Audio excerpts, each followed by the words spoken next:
Recently, may listener tayo na nagtanong dahil yung kanyang namatay na kamag-anak ay namatay sa isang ospital at ayaw ibigay yung kanyang death certificate na kailangan mo pag nagpalibing ka ng kamag-anak.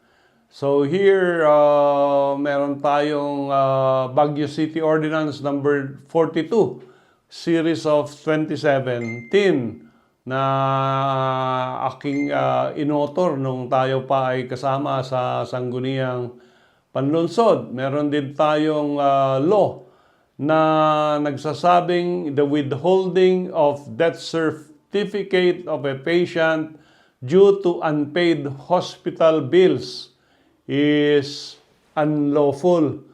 At the law itself, no, under Republic Act 9349 at saka yung Department of Health Administrative Order 2008-001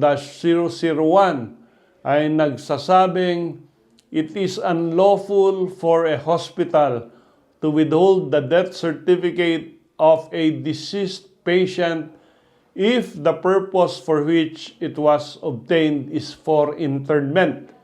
No? Pag required kasi ng Department of Health na bago ka bigyan ng permit para ilibing ang iyong kamag-anak ay i-present mo muna yung death certificate. And because of this, no, ang nire-require ng batas ay ibigay ng ospital yung death certificate kung meron utang yung pasyente, hospital bills, pwede lang mag-issue ng promissory note yung relative ng namatay at hindi pwedeng i-withhold, hindi pwedeng hintayin ng ospital na mabayaran ng bill bago niya i-release yung death certificate.